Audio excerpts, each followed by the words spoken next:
How to approach mixed endgames with various pieces.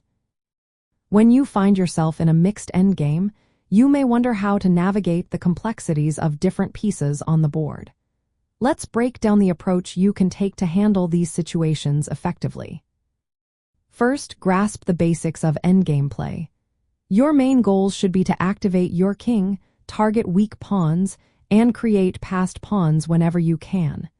The king becomes a strong piece in the endgame, so bring it toward the center or your opponent's weaknesses. Next, consider the types of pieces you have. Mixed endgames often feature rooks, minor pieces like knights and bishops, and pawns. Each piece has its own strengths and weaknesses.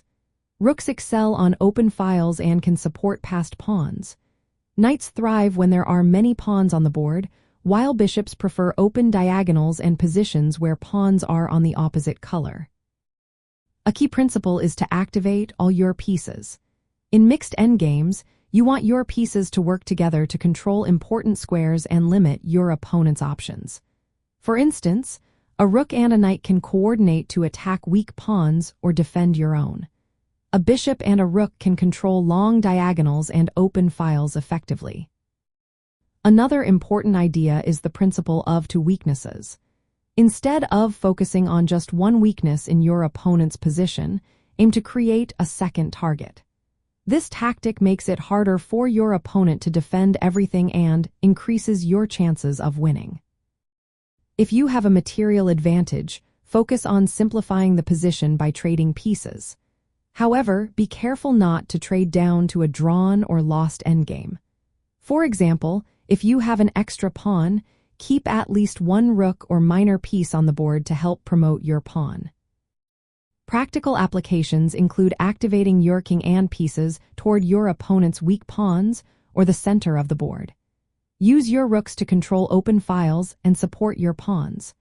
Coordinate your minor pieces to attack or defend key squares. Create passed pawns and push them toward promotion. Always remember to use the principle of two weaknesses to stretch your opponent's defenses. In mixed endgames, calculation is vital. Look ahead and see how the pieces interact. A small mistake can turn a winning position into a draw or a loss. To summarize your approach, activate your king and pieces, target weaknesses, create passed pawns, and apply the principle of two weaknesses.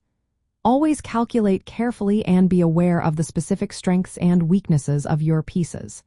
This way, you can handle mixed endgames with confidence and improve your chances of winning.